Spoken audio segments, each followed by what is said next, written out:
Daisy, last game this week, what would a win in your final game mean to close out what's been a really good year for you? Yeah, it'd be important. I think we had a strong start to the year and we've continued to build and grow, and we've actually had like a really good couple of weeks on the track. So we're really hungry for another opportunity to go out and play 4 quarters of footy. I know in a short comp, like even with finals out of the question now, there's so much to be gained from the opportunity we have this week. And yeah, I think Sydney will be a really tough opposition, but we'll be going after it and tipping everything into trying to get our 5th win. Outside of 4 points, what are you kind of looking for from the group in this one? Continue to evolve some of our stoppage work. I think we've definitely improved that as the year's gone on. We showed that against a really strong Geelong midfield last week, winning clearances and contested possession.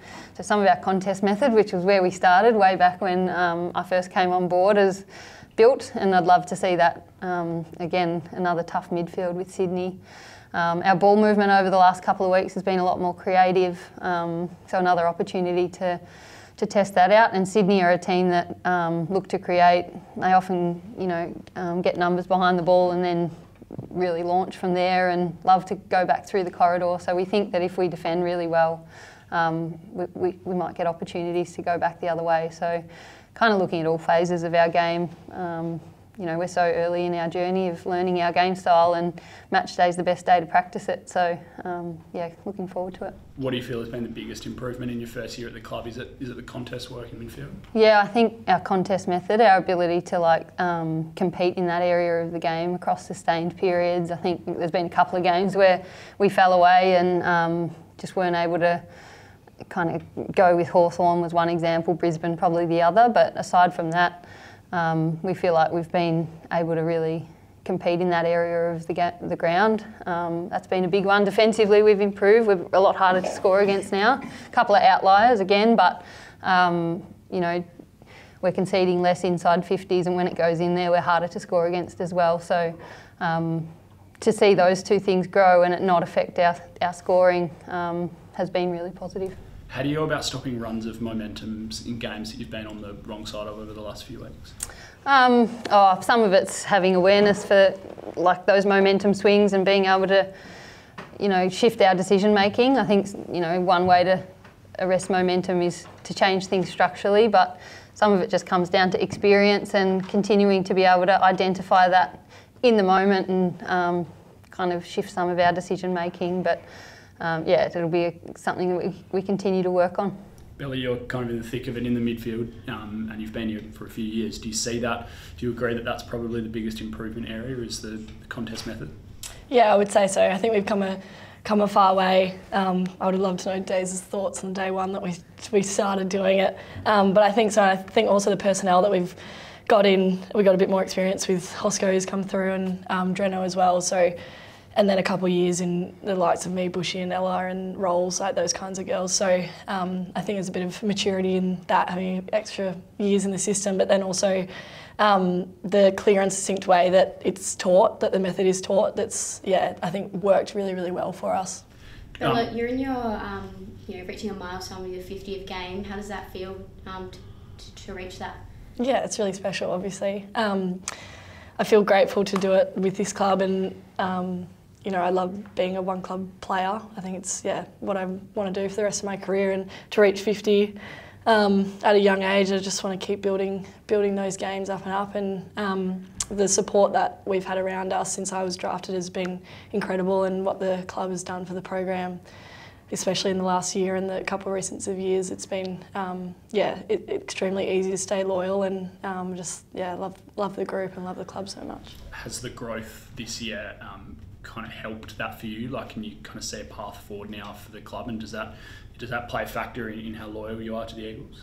Yeah, I think I've always seen the growth, to be honest. Like my first couple of years, once we got our core group, it was extremely evident that we could be successful, and I always knew that. It was just about, one, maybe getting the support around us in coaching staff that we needed, and then again having more years into the girls, into your core group, and you keep adding to that core group and that keeps helping. So It was never a question of whether or not I would stay loyal. I'd always known where our path was going, and I was always going to stick with that. You mentioned some of the experienced girls that have come in from other clubs this year. Do you feel having them there have helped you stay more competitive in games for longer? I think so, yeah, definitely in games for longer. There's a calmness and a composure about the experienced players that you bring in that do help the younger girls. And then there's also the competitiveness in the young girls that we've brought in, like Sana Backer and Jess Wrench as well, which when you see them do competitive things, it makes you want to keep doing it. So there's probably a bit of balance between the experienced girls and the younger girls. Daisy, when do you anticipate the next season starting, and how does off-season planning look at this time of year? Because you obviously don't get a whole lot of access to the girls for a little while after this week. No, they'll have holidays, which is important. They put in a mountain of work throughout this season, so get away and have a break. And then, as has always been the case with AFLW, even with the official pre-season starting June this year, there's a real awareness that you need to make your big gains and improvements in the off-season. I think, AFLW athletes all around the country, aren't just starting at the start of the pre-season. A lot of the good work's done a lot before that, so we'll tip into that time after they've had a break. Real focus on their strength and conditioning and their fundamentals, and then get back together for pre-season. It sounds like the season might shift back earlier in the year by a couple of weeks, so we'll be ready for a few of the options that have been thrown up. We're sort of preparing for a number of the options that are on the table, but it won't be a massive change. Maybe a little bit earlier is what we're expecting. Do you feel like that's the right move?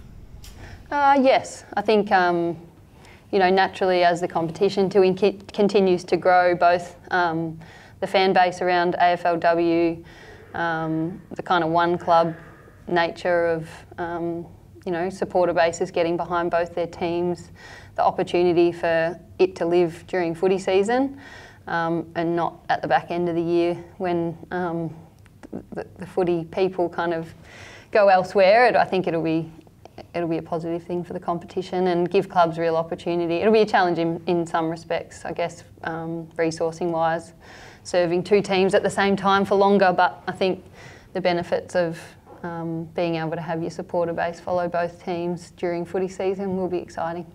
What's that been like, watching your support fan group kind of grow in the season? Yeah, it's been awesome. We're so grateful for our fans. I think we've had record break, like the biggest crowd that we've had across the season, 6,000 at the Derby at Leaderville was really exciting, and to see not just the number of fans turning up but how engaged they are increasing all the time has been great, and we want to just keep building that. We want to play in a way that our fans kind of connect with and love coming to watch, and we're also grateful for the club's support this year in terms of the work that's gone into making it a good experience when people come down here to watch us play. I think that's been important as well, and it's taken a lot of investment. So the more and more we can improve our on-field product, the club continues that investment, and our fans keep turning up to come and see us and enjoying getting to watch people like Bella go around. I mean, we've got some of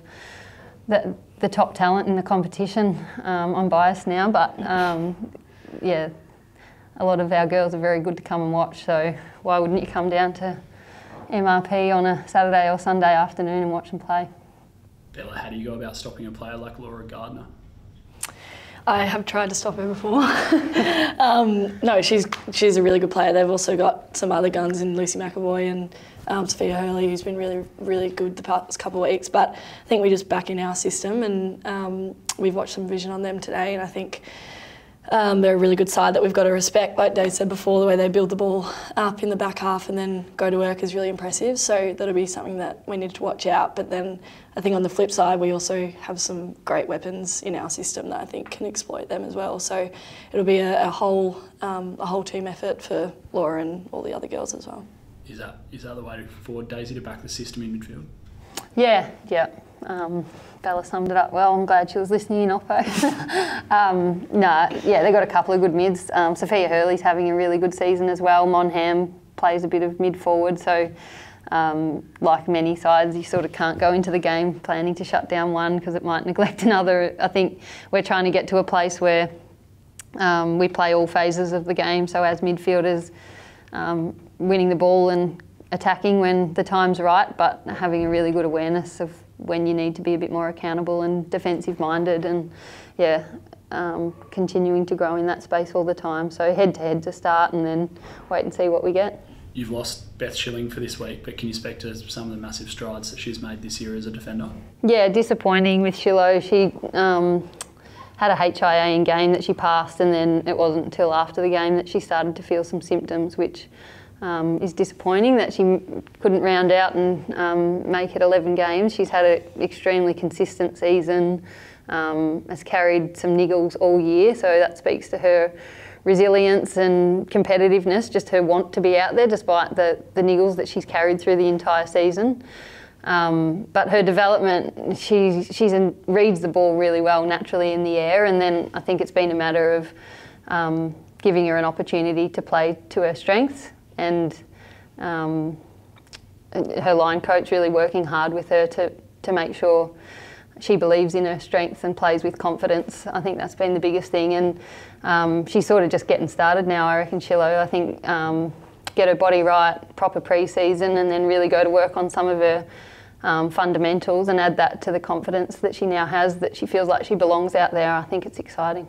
Is Jess Wrench on track to play? We haven't had match committee yet. She trained throughout the week and will be touch and go, yeah.